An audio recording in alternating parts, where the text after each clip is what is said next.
Allez go, RLS69RC, messieurs, dames, nous atteignons la fin du mois de juillet. Le temps passe si vite et pourtant on n'a pas eu beaucoup d'occasions pour bien voler, c'est-à-dire avec de belles conditions bien idéales. C'est toujours pareil, c'est partout pareil, soit il fait trop chaud, soit il y a trop de vent. Là, avec le Dr Anto, on va profiter de cette fin de semaine pour bien démarrer le week-end. On se fait un petit vol ici, ils ont coupé les différentes cultures un peu partout et ça nous permet évidemment de survoler tout ça sans danger. Restez bien accrochés, petit pouce en l'air, abonnement et cloche de notification.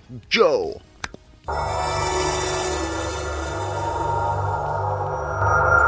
Et c'est parti pour le Super Timber de chez E-Flight, un lieu que je découvre avec cet avion. Ah bah tiens, l'Ultrix 600 de chez E-Flight qui vient de passer, piloté par le Dr Anto. D'ailleurs lui c'est un bon exemple aussi. En quelques heures de simulateur Real Flight de chez Horizon Hobby et on va dire 2 séances de vol en écolage plus une séance seule, et bien là il arrive à piloter tout seul. Ah, je sais juste pas. Je sais pas pourquoi mon élévateur il est bizarre.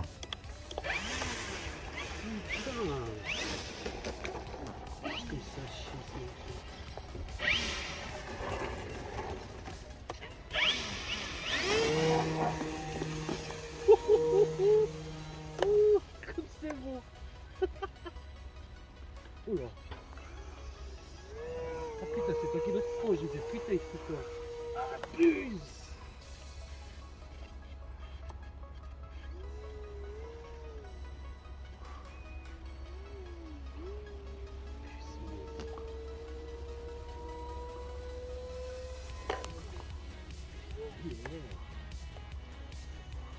C'est beau au ralenti. Ouais. Je sais pas juste le vent où il est là. Hein? Je sais pas où il est le vent là. Le vent il est de l'autre côté gauche.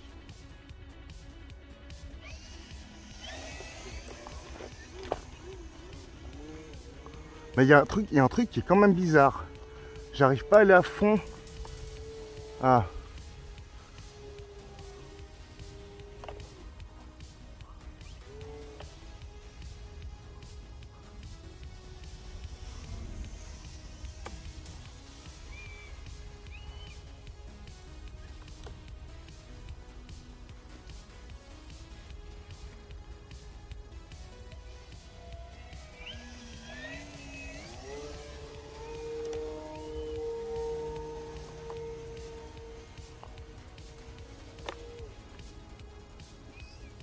Trop malade.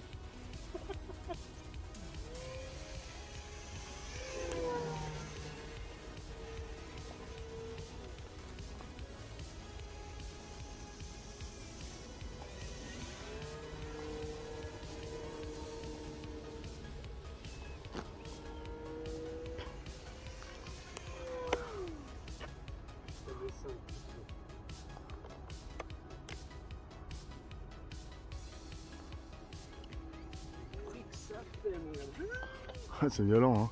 Je vais atterrir là.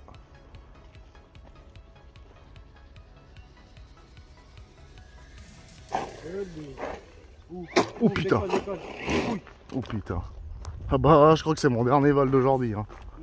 Je sais pas pourquoi. Ah j'avais pas vu le rebord, je voulais repartir. Je pense que ça m'a niqué l'hélice là. Ça m'a vraiment fait gicler le capot en plus. Et l'hélice aussi. Ouais, je t'avais dit. Ça c'est bien typique. Mon bol il dure jamais très longtemps. Oh pardon, excuse-moi. Je vais la débrancher pour sécurité. T'as pas d'autre hélice? Si, mais j'en ai acheté. Mais je viens de me rendre compte que je voulais prendre ma caisse à outils et je l'ai pas prise. Donc je peux pas faire.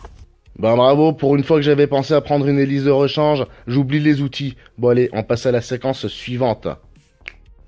Bien mes amis, avant de repartir avec ce Super Timber, eh bien j'ai revu certains paramètres, fait quelques réglages de précision.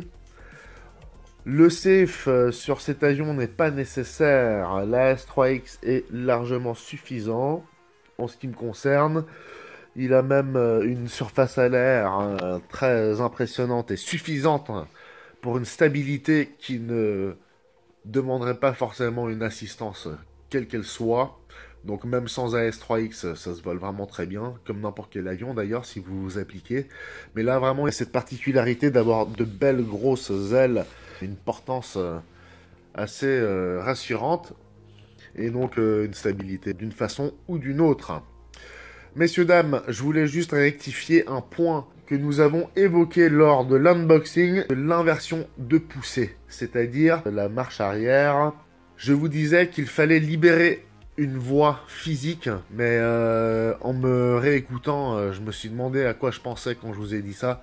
Ça n'a rien à voir à partir du moment où vous avez évidemment une radio avec plus de 6 voix. On va se servir d'un 7e canal virtuel, si je puis dire, qui va se trouver dans l'affectation des voix. Comme vous le savez, je vous montre ça rapidement. Comme ça, vous mettez une image sur les mots. Affectation des voix. La voix 7, auxiliaire 2 pour le paramétrage de cette fameuse inversion de poussée, donc la marche arrière, messieurs, dames. Il fut un temps, d'ailleurs du temps de cette génération de radio, DX, où ce réglage de la marche arrière se faisait différemment. Ça change tout le temps et chaque fois, de toute façon, c'est compliqué. Donc aujourd'hui, avec ces récepteurs-là, genre tout ce qui est Smart, 637TA, je ne sais pas si sur l'AR 637T, tout simple, cela fonctionne. Sur ce TA, en tout cas, c'est le cas, comme c'est le cas sur le Night Timber X, comme c'est le cas également sur le Turbo Timber Evolution, etc. Donc à partir du moment où vous avez ce type de récepteur, cela fonctionne. De toute façon, vous tentez et ça ne coûte rien. Aujourd'hui, très simple, assurez-vous que votre coupure de gaz soit coupée car vous ne voulez pas prendre de risques. Et de toutes les manières, et je me répéterai très souvent par rapport à cela, virez-moi cette hélice lorsque vous avez des réglages à faire par rapport au moteur. Vous allez dérouler ici avec la roulette jusqu'à la fin. Et vous vous arrêtez à Avian Prog. De toute façon, ça ne va pas plus loin. Vous bindez votre avion, donc vous l'appairez tout à fait normalement, vous le démarrez et vous allez vous rendre dans ce menu donc. Et il est expliqué ici pour l'étape 1 ce qu'il faut faire. Il faut donc maintenir durant 5 à 10 secondes les gaz en bas, l'élévateur en haut, donc en grimpe, et aileron gauche. Et lorsque vous faites ça pendant 5 à 10 secondes, il y a quelque chose qui va changer ici. Vous voyez, c'est passé de step 1 à step 2. Ensuite, ils vous disent de faire la même chose, mais cette fois-ci avec l'aile droite, puisque nous avions commencé avec l'aile gauche. C'était left aileron, maintenant c'est right. Donc pareil, vous descendez à droite. Et là, vous rentrez réellement dans le menu Avian Prog où vous allez pouvoir faire ces réglages. Et tout se fait à l'aide du stick. Donc vous descendez, voyez la flèche, vous remontez, voyez la flèche. Et là, à chaque fois, vous allez par exemple pousser votre joystick à droite pour faire changer la fonction. Moi, je reviens à gauche parce que là, on a désactivé. Mais lorsque vous allez rentrer la première fois, vous serez sur normal ici, par exemple. Donc, vous poussez toujours à droite pour faire défiler les différentes possibilités jusqu'à arriver sur reverse, par exemple. Au niveau de la force de freinage, je crois que vous démarrez à 1 ou je sais pas combien. Vous allez... Alors, je descends un coup et vous allez voir, en switchant à droite, vous repartez sur 0. Et ainsi de suite. 1, 2, 3, 4, 5... faut insister, 6, 7. On vous conseille de vous mettre sur la force de freinage 7. En ce qui concerne les cut-off type, on reste sur Surge SW et on continue en descendant. Vous allez passer à la page suivante et vous arrivez sur les LiPo. Là, vous laissez tel quel.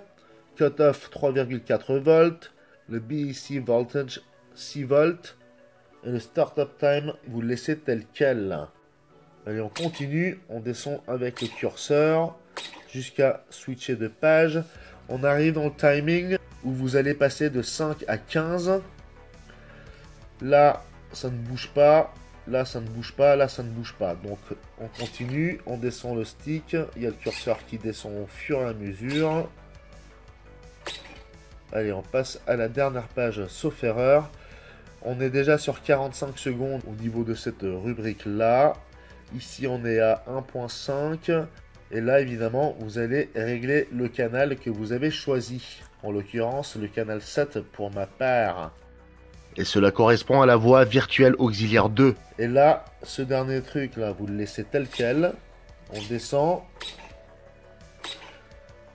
Et il y a un moment où vous allez valider d'une façon ou d'une autre. Alors, vous restez tel quel. Vous allez débrancher votre lipo, la rebrancher. Il va redémarrer avec ce nouveau paramétrage. Vous allez ensuite pouvoir revenir en arrière. Je vous conseille de toutes les manières de tout éteindre et de tout redémarrer avec cette nouvelle fonctionnalité qui est l'inversion de la poussée. Alors, on débloque les gaz.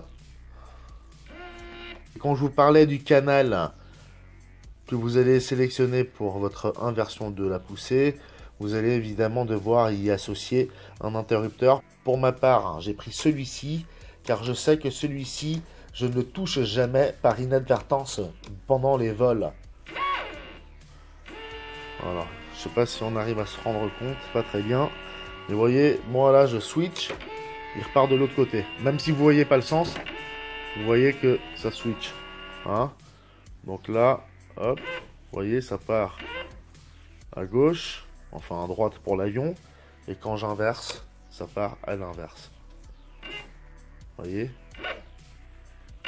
Là, pour nous, il tourne à droite, alors que pour avancer, l'avion doit avoir l'hélice qui tourne à gauche pour nous. Vous voyez clairement, ça s'inverse. Hein? Voilà. Ne faites pas ça, c'est juste pour vous montrer, et surtout ne le faites pas durant le vol. C'est donc très facile à faire, comme vous le constatez, et vous n'avez rien besoin de changer. Vous faites juste le nécessaire de ne pas régler cette marche arrière sur le même interrupteur ou le même canal que le CF. Mais il faut bien distinguer le fait de paramétrer ça sur une voie et l'interrupteur physiquement qu'on y associe. Car vous pouvez avoir une fonctionnalité sur une voie, mais y associer deux switches différents. Bien, on va regonfler les pneus un petit coup et c'est reparti pour un prochain vol. RLS69RC, merci d'avoir participé au début de cette séquence avec cette petite explication qui j'espère vous servira. C'est valable sur tous les récepteurs qui vous permettent une inversion de poussée, donc sur tous les modèles équipés de ce récepteur. On se retrouve sur le terrain. Go! Bien messieurs, dames, nous sommes au lendemain de ces petits réglages. On va donc partir pour un vol, il est 8 h ce dimanche. Le vent souffle dans cette direction. On va donc pouvoir décoller dans cette direction-là, face au soleil, ma foi. Mais c'est pas grave, de toute façon on tournera par là. Qu'on en profite, c'est parti, RLS69RC. N'oubliez pas de vous abonner, les pouces en l'air et la cloche des notifications. Go! Super Timber E-Flight Horizon Hobby. C'est parti.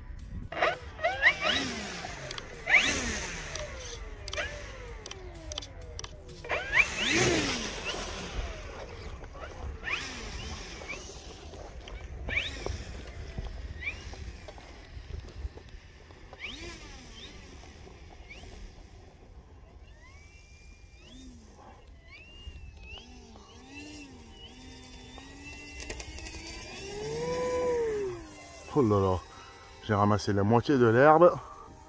Bon, pourquoi il penche à droite?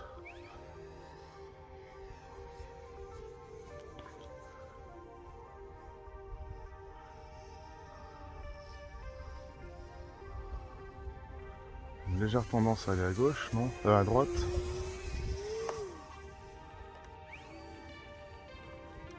Allez. J'ai revu aussi les réglages des flaps. L'avion grimpait vraiment beaucoup trop ou restait trop en l'air avec les flaps que j'ai réglés. Là, ça a l'air d'aller pas mal. Oh non, putain. Putain, j'ai fait exactement ce que j'aurais pas dû faire. Non mais quel blaireau, mais... Alors quand je vous ai dit que le train s'arrachait facilement, oh bah, j'aurais pas fait long feu, hein, putain. L'hélice, je viens de la changer. Là, le fil de la LED, elle s'est arrachée à l'instant. Allez, petit replay au ralenti.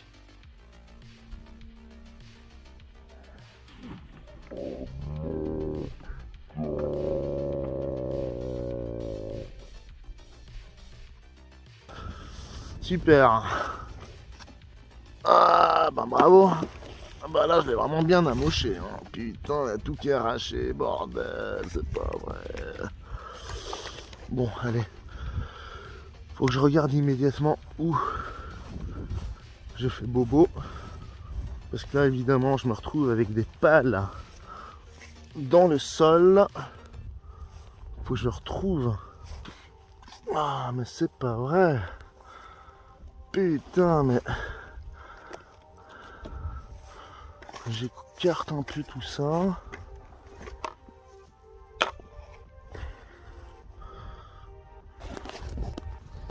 Bon, messieurs, dames, je pars à la recherche de la 3e pale. Et on se retrouve dans la prochaine séquence de vol. Désolé, ça aura pas duré. Surtout que mes petits réglages, là, ils étaient pas mal. Je sentais bien. Eh ben non. On prend les mêmes et on recommence. Allez, go. See you soon. Alors, de retour au bercail, on analyse la casse. Il y a ce petit morceau là que je viens de recoller. Il y avait un gros trou ici. Là, c'était déchiré aussi, donc je l'ai recollé à l'instant. Il n'y a plus qu'à recoller ce train d'atterrissage. Quelle chance j'ai eu que le plastique ne se soit pas cassé. Je ne vais pas étaler de la colle sur toute la surface. Juste en cas de nouvel atterrissage un peu brusque, comme ça s'arrachera plus facilement. Et cela tiendra suffisamment pour que le train ne s'en aille pas durant le vol. Sinon, à part cette grosse égratignure, il n'y a pas grand chose. Il suffit de dévisser le cache pour réparer ça proprement. Ça, c'est si jamais vous voulez absolument pas qu'on voit une trace. Moi perso, je suis pas sûr que je vais m'embêter avec, ça n'a rien cassé donc je vais le laisser. Au niveau des fils pour les LED, c'est un peu con comme j'ai dit, ça s'est arraché à la base, donc ça pour le rafistoler c'est un peu pénible. Je vais y arriver mais c'est un peu chiant. Ce que je vais faire surtout, c'est que je vais couper un bout ici et je vais faire des connecteurs. Comme ça, je pourrais enfiler les connecteurs dans le fuselage, laisser juste dépasser un petit bout pour aller jusqu'au LED. Mais fondamentalement, si ça devait à nouveau s'arracher, je compte sur les connecteurs que j'assouplirai au niveau de la connexion. Bien entendu, je ferai en sorte que ça se déclipe facilement. Et je compte donc là-dessus pour que ça se déconnecte plutôt que ça s'arrache. J'ai beaucoup d'espoir évidemment puisque ces fils sont très très fins. C'est pas une soudure à laquelle je vais avoir recours. C'est un simple clip dans des petites broches. C'est JR qu'on connaît tous, c'est les petits connecteurs noirs. Ceux qu'on utilise pour connecter les cerveaux notamment. Il y a juste cette surface là à recoller.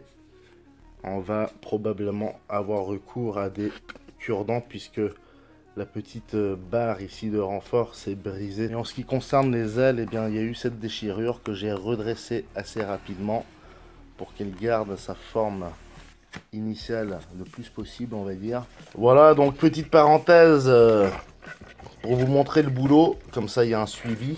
Les fameuses connexions JR et la femelle ici. Hein. Donc tout ça, ça va rentrer dans le fuselage. Ensuite on colle le train et on n'en entend plus parler. Allez, on continue. Bien, je décide d'ôter ce support sur lequel on vient enfiler respectivement poser la queue. Après cette chute, évidemment, je m'attends à avoir des déchirures de partout. Vous voyez là, il y a eu tellement de tension que ça s'est presque débranché au niveau de l'ESC. Le câblage, il reste là en bas, mais je vais tout enlever un peu comme ça, provisoirement, pour pouvoir y ajouter un filet de colle, parce que vous voyez bien là, les différentes fissures et tout, c'est vraiment moche. Tout ça là-bas au fond là, là va falloir mettre une petite pointe de colle juste pour s'assurer que ça ne se déchire pas plus. Allez, c'est parti, ça bouge dans tous les sens. Bien, messieurs, dames, nous voilà de retour. Cette fois-ci, on est en bas parce que il y a des gens. C'est donc là-haut où je viens d'éclater l'avion. Entre parenthèses, c'était il y a quelques secondes pour vous, mais pour moi, c'était il y a une semaine. C'est nickel, il n'y a pas de vent, il n'y a rien. On a réparé avec succès les parties endommagées. On a recollé tout ça. Et on a ajouté des petites LED ici. On a regonflé les pneus, on a revu les débattements et 2-3 autres petits réglages. Tout va bien, on repart immédiatement. C'est magnifique. RLS69RC, n'oubliez pas de vous abonner. Pouce en l'air si vous kiffez. Et bien sûr, activez cette cloche de notification. On connecte la lipo et c'est parti, messieurs, dames.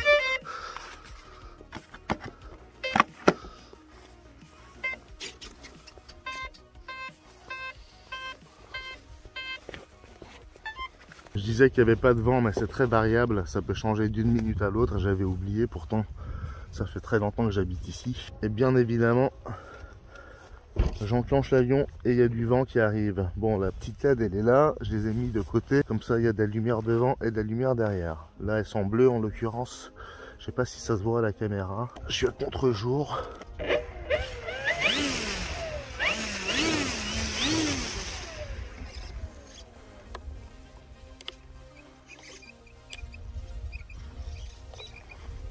Bon, dans ce genre de situation maintenant, on n'a plus trop de soucis.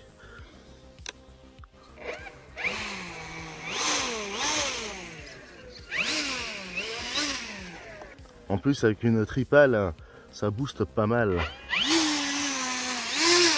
J'ai jamais eu un avion qui reculait à cette vitesse, ça c'est fou. Bon allez les amis, je me répète, faites gaffe, moi je l'ai mis sur un interrupteur. Voilà, ça sert de frein aussi, mais je me répète, je l'ai mis sur un interrupteur que je peux pas toucher accidentellement. Allez, c'est parti pour ce premier vol avec la petite config QQ Somenzini. Je crois que j'avais jamais volé vraiment avec. Et c'est parti. On va juste checker les débattements. Voilà. Allez, coupure de gaz et on check le CG. Celui-ci est à 9 cm. Voilà. Moi j'ai avancé la batterie volontairement parce que je trouve qu'il lève trop du nez. Allez, c'est parti.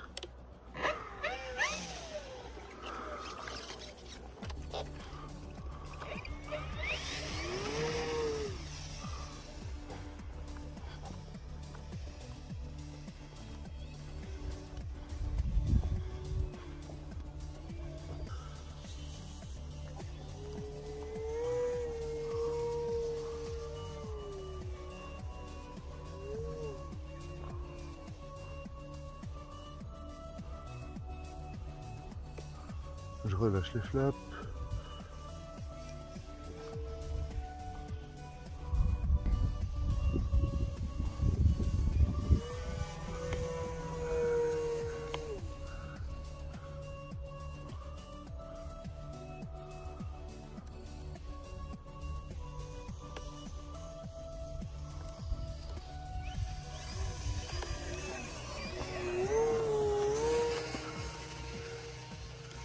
Allez, débattement à fond.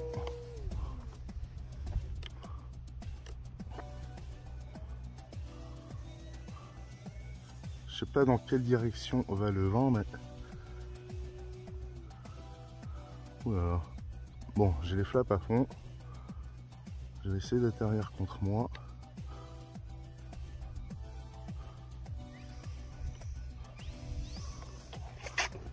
Oups. Petit incident, mais ça va, je m'en sors bien. Allez, je tourne à gauche et je recule. Voilà à quoi ça sert. Allez, je vais revenir l'avion vers moi doucement. Oula, les roues elles sont pas bonnes là. Qu'est-ce qu'il me fait? Vous avez vu comme il rebondit le truc? On dirait qu'elles sont rouillées mes roues.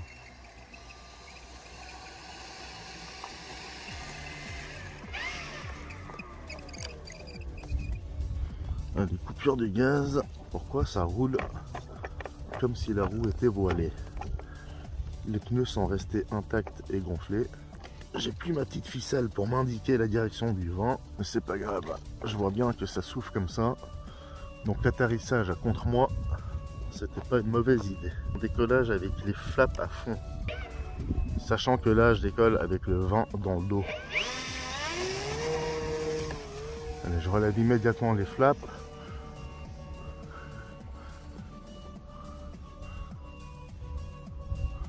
Allez, un peu de inverted.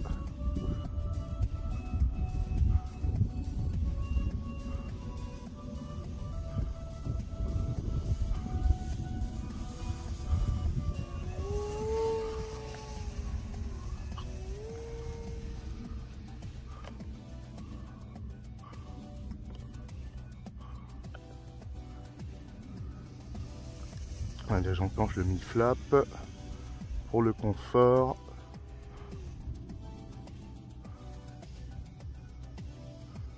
Mes réglages me placent pas mal.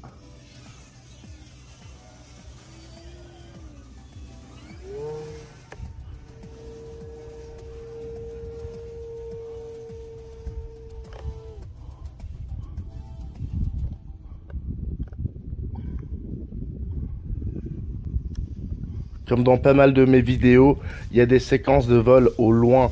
Désolé pour ceux qui regardent mes vidéos sur leur téléphone portable. C'est vrai que moi j'ai l'habitude de regarder YouTube sur un écran de télé. J'essaie de couper un maximum les vols au loin, mais parfois ça fait partie du truc.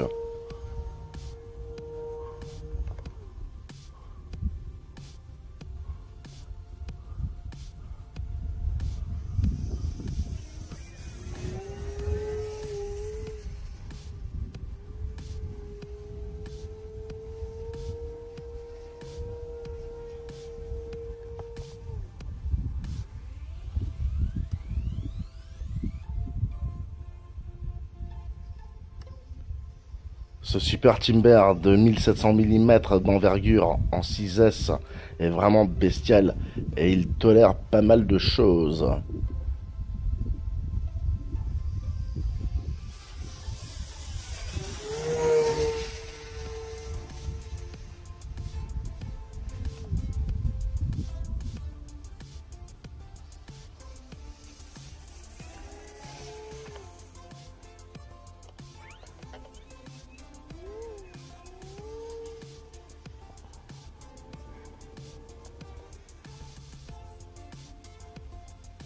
On aurait tendance à avoir trop vite confiance et à faire l'imbécile.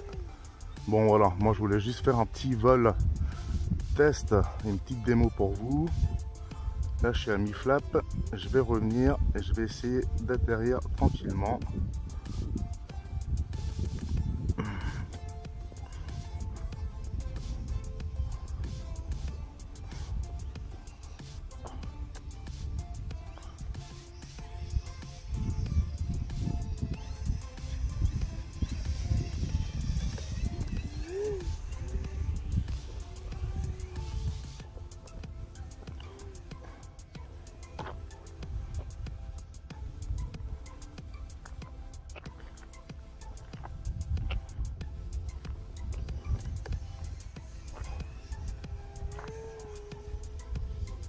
Il est très réactif et le vent il est vraiment bizarre, donc je vais me méfier. Je vais faire une approche très douce.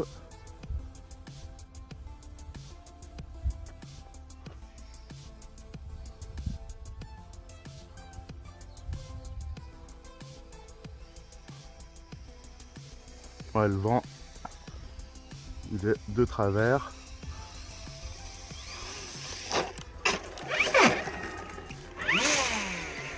Voilà. Ça c'était vraiment du short landing, du pur short landing. Bon ben voilà. Là vous avez la preuve que cet avion fonctionne vraiment bien. Je vais pas insister aujourd'hui parce qu'il y a un vent un peu bizarre. Je viens de le réparer et j'ai pas envie de l'abîmer.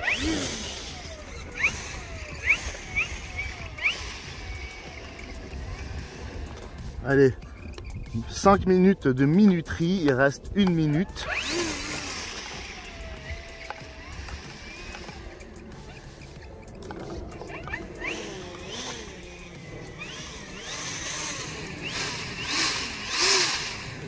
Le meilleur truc pour péter une roue arrière. Bon bref, hein, je vais pas insister. Comme je vous l'ai dit, nickel. Voilà, il reste 55 secondes. On va vérifier l'état de la batterie. Allez.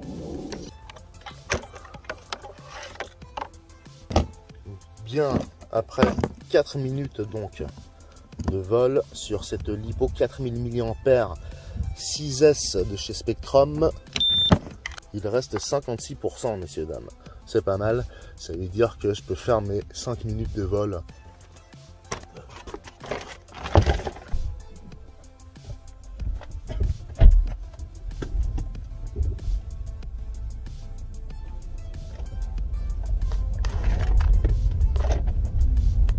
Bon bah c'est cool, les gens viennent de se tirer, donc moi je monte et je profite quand même encore d'un vol ici en haut parce que c'est vraiment trop magnifique. J'étais quand même venu pour voler ici à la base. Donc, je peux pas louper ça, on va se garer ici et on vole là, messieurs dames. Je sais pas si j'ai le droit de faire ça mais je m'en fous. Ah, un champ est un champ.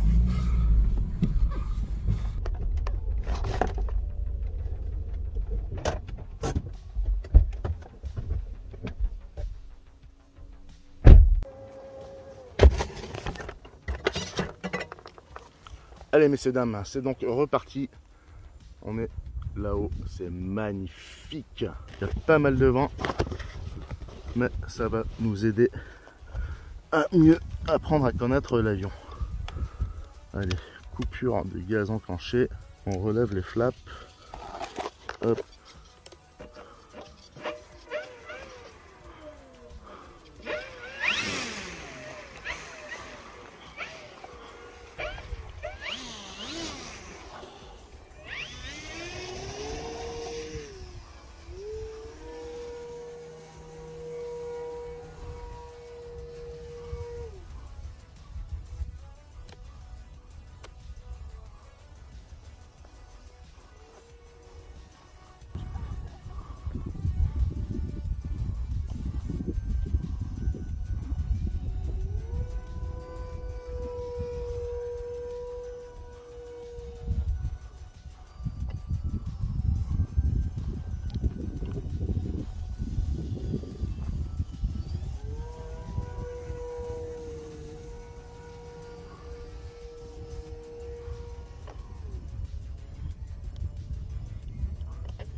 Sérieux, je sais même pas où va le vent.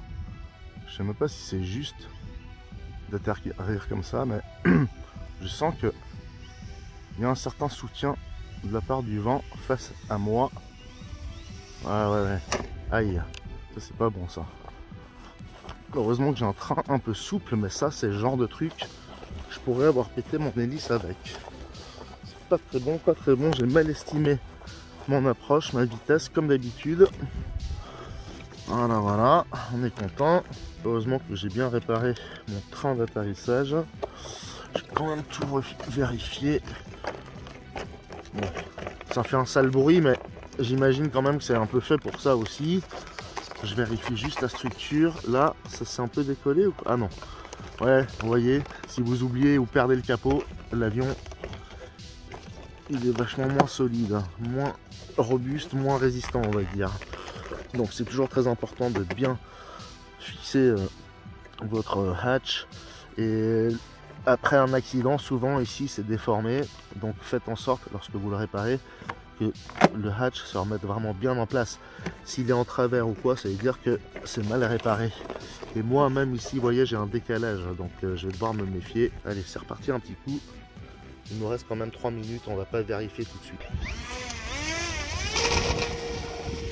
Wow, c'était pas évident, hein.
Allez, il reste 1 minute 11. J'ai un peu plus fait le fou. J'ai peut-être consommé un peu plus. Mais je vais quand même faire un envol, un petit dernier. Parce que là, tout droit devant, dans le vide, c'est juste magnifique.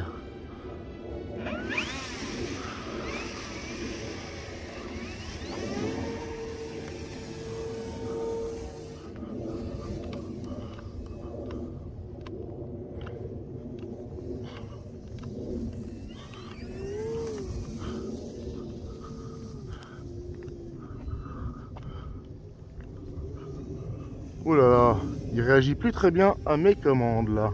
Je sais pas ce qu'il me fout là. Oh là là, je vais devoir atterrir parce que là, je sens que j'ai un petit problème. Je crois que il y a quelque chose qui est coincé au niveau de l'élévateur. Ouh là là là là. Faut que j'abaisse les flaps au maximum et que je fasse une petite approche là. Il y a quelque chose qui va pas bien.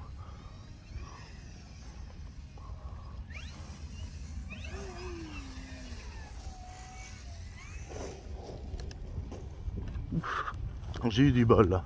Il est temps d'arrêter. Il reste 25 secondes sur une minuterie de 5 minutes, messieurs, dames. On va aller vérifier l'état de la lipo. Allez, on relève les flaps. Hop. Et on fait un petit check en même temps de l'élévateur parce que... Ah, il a pété.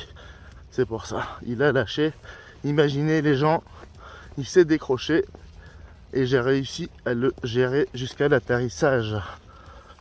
Ça, j'aurais peut-être dû le vérifier, mais si j'ai décollé de cette façon-là, c'est que c'était bien accroché. Vous voyez, je vous disais lors de l'unboxing, ils font des constructions où tout s'emboîte et où c'est pas censé se déboîter aussi facilement. Eh bien, je mettrai une petite touche de colle parce que je peux vous dire que là, j'ai failli risquer ma vie. Regardez, on dirait que j'ai tondu le gazon. Bien, messieurs, dames, j'espère que cela vous aura plu. Et là, qu'est-ce qu'on va découvrir? 35%. Allez, 4 minutes et demie, il reste 35%. Je dirais que c'est presque idéal. Donc simplement, je vais descendre à ma minuterie à 4 minutes 30 ou 4 minutes 45. Parfois à 15 secondes près, vous redescendez, ça peut faire la différence. Ernest 69 RC, un grand merci pour votre participation. Il est à peine 9h, on avait démarré vers 8h30. Le vent risque de se lever et il fait pas encore trop chaud. Je suis parti en promenade avec le chien à 7h. Je suis revenu à 8 et j'ai pu enchaîner avec ce vol, c'est cool. Bon, du coup, je vous fais une toute petite parenthèse émetteur. Eh bien, je lui ai cassé la roulette, voyez-vous, hein, la roulette qu'on connaît bien. Alors, je vous montre vite, juste pour ceux qui n'ont jamais vu ça. Comme ça, vous vous faites une idée. Et c'est un bins pas possible à démonter, cet émetteur. Parce qu'il y a 15 milliards de vis et il faudra se souvenir où elles vont au remontage. Alors, vous avez toujours ces petites platines. Hein. Celle-ci, c'est celle de la roulette donc. Et quand vous cliquez dessus, clic, et eh bien c'est à ce niveau-là que ça clique. Vous voyez? Donc, basiquement, la roulette est sur son axe là. Hein. Hop, sous votre pouce droit. Et c'est ce que vous faites tout le temps. Vous cliquez. Ok, c'est ce petit bouton là. Et par contre, quand vous tournez la roulette pour naviguer dans le menu et passer d'une fonctionnalité à l'autre, eh bien cette roulette, elle est sur son axe. Or, cet axe, il fait partie de la roulette. Ce n'est pas vissé, c'est une pièce. Et moi, je viens de briser ça. Franchement, c'est osé hein, de mettre un petit axe en plastique comme ça. Quand vous tournez la roulette, eh bien elle est sur son axe qui fait tourner cette petite roue noire ici. Là, vous entendez rien, mais ça tourne. Et c'est ça qui fait défiler le curseur dans le menu. Ou la barre noire, si on veut bien. Hein. Donc, moi, j'ai pété cet axe. Ça tourne dans le vide. Ça, à la base, ben, c'est une radio complète. Cliquez sur Menzini, dont la carte mère doit être morte. Le plus simple aurait été de réparer celle-ci, mais je sais pas quelle est l'origine, ni... ce qu'il y a comme problème vraiment, donc j'ai pas envie de diagnostiquer ça pendant 20 ans et je suis pas un expert. Vous vous retrouvez à démonter donc cette pièce là, c'est la deuxième que vous démontez, car la première est en fait ce carré là, voilà. Et vous avez tout un tas de vis, je les ai disposées ainsi sur la table pour pas me perdre. En réalité, c'est celle-là que je devrais vous montrer, parce que c'est celle-ci qui tienne la cage, et ça c'est pour toute l'électronique qu'il y a dedans lorsque vous ouvrez, n'est-ce pas? Donc en fait, ce que vous découvrez là-dedans, avec cet ensemble-là, c'est ça. C'est la partie principale. C'est greffé là-dessus. C'est un T à l'envers. Et les vis ici sont celles qui tiennent ce gros circuit imprimé. C'en est plusieurs d'ailleurs, mais ça forme un seul bloc. et je viens de le dévisser. Donc il y a un tas de trucs à débrancher, notamment les joysticks, l'écran, voilà. On monte d'abord ça à l'usine, ce qui va vraiment se greffer contre le masque, contre la façade. Enfin bref, messieurs, dames, tout ceci pour vous dire, en fin de compte, que j'en suis arrivé là, car la roulette a pété. Si celle-ci n'avait pas cédé maintenant, je ne me serais pas aventuré à ouvrir ma radio. Mais finalement, cela me convient bien ainsi, car cela faisait aussi longtemps que je voulais mettre cette façade QQ Somenzini qui me plaît tant. Et donc c'est l'occasion ou jamais. Ce qu'il y a, c'est que les joysticks et tout ce petit bins que vous voyez là, eh bien, ça appartient à la façade. Je vais me contenter de démonter toute la partie verte, donc le circuit imprimé. Les joysticks, eux, restent en place. Et voilà le résultat, messieurs, dames, avec notamment ces petits détails en bleu. C'est magnifique parce qu'elle est chromée, mais avec une légère teinte de bronze, on va dire. C'est plutôt un peu bronze chromé. Et là, je peux vous dire que j'ai la radio de mes rêves. Hein. Depuis que j'ai commencé et que j'ai vu la DX18 QQ, cette version, elle me plaît trop. À l'époque où j'aurais pu l'acheter, eh bien, elle coûtait entre 800 et 1200 balles. Déjà que la DX18 de base, elle était entre 7 et 900 balles selon où vous l'achetiez ou selon si c'était un achat d'occasion. Moi, je l'avais acheté neuve dans un magasin online en Suisse où je l'avais acquise pour 400 balles. Alors, je sais pas s'il y avait eu des défauts ou quoi que ce soit, mais il y a eu un déstockage à un moment donné. Pour 400 balles, j'ai eu la chance de me procurer cette DX18, la classique avec la façade chromée. En plus, avec la QQ, en la démontant, eh bien, je me suis rendu compte que à ce niveau-là, derrière, il n'y avait pas le petit haut-parleur pour la voix. En tout cas, je peux vous garantir qu'il n'y en avait pas une ailleurs, hein, puisque j'ai tout démonté et je l'aurais vu. Mais une série spéciale à ce prix-là, sans haut-parleur, ça me semble louche. Évidemment que lors de la transformation, je l'ai rajouté sur ce boîtier-là. Hein, donc, grosso modo, il n'y a que la façade qui est différente. Tout le reste en place, à 2-3 détails près. Hein. Les joysticks, évidemment, eux, ils sont vissés sur cette partie avant. J'aurais pu également récupérer les joysticks de l'ancienne façade, mais je l'aurais fait pour une seule et unique raison, la couleur. Les embouts étaient orange, ça aurait été joli là-dessus, etc. Mais cela ne reste qu'un détail. Du coup, j'allais pas démonter ou prendre le risque de démonter et mal remonter les deux mécaniques juste pour une question de couleur. Vous me direz, je pourrais juste changer les embouts, mais non, le système de vis n'est pas pareil. Bon ben voilà, très content d'avoir fait cette acquisition. C'est comme si je l'avais acheté neuve. C'était une récupération à la base. Elle était, je pense, défectueuse d'usine, 2-3 rayures, mais c'est pas grave. Là, vous avez une vitre de protection, mais l'écran en lui-même, c'est pas ça, hein, on est d'accord. Ça, c'est une vitre. Et la vitre, justement, elle a également le logo Kike Somenzini. Donc vous avez le choix de la mettre ou pas, hein, évidemment. Vous pouvez mettre n'importe quelle protection, mais moi, j'en ai profité puisqu'elle était intacte. Hein. Je l'ai gardée telle qu'elle. Et pour celles et ceux qui ne savent pas qui est Kike Somenzini, c'est un ancien collaborateur d'Horizon Hobby qui avait notamment designé quelques modèles. Je ne sais plus si c'était pour E-Flight ou Hangar 9. Toujours est-il que c'est un spécialiste en voltige 3D. Il a également contribué au développement de la stabilisation AS3X Safe. Il a ensuite quitté Horizon Hobby pour créer sa propre marque d'avions, Flex Innovations. Excellent modèle, mais un peu onéreux. Horizon Hobby, E-Flight, Super Timber, Smart Technology, AS3X Safe, 1m70, 1,70 les gars. Franchement, il est pas lourd en plus, il doit faire 2,5 kg ce truc. Et franchement, c'est l'idéal, hein, parce que même 2 mètres, c'est un peu grand pour la bagnole, en tout cas pour un confort absolu. 1,70, bon en plus là, vous déclipez les ailes, cet avion, il est vraiment juste magnifique. Tripale, marche arrière, super puissant, joli petit train d'atterrissage à ressort. On retrouve vraiment le timber tel qu'on l'aime. Là, il y a vraiment les petits détails timber qu'on connaît tous et qu'on aime tous. Je vous encourage vivement à vous le procurer. C'est pas si onéreux, entre 4 et 500 balles selon les magasins.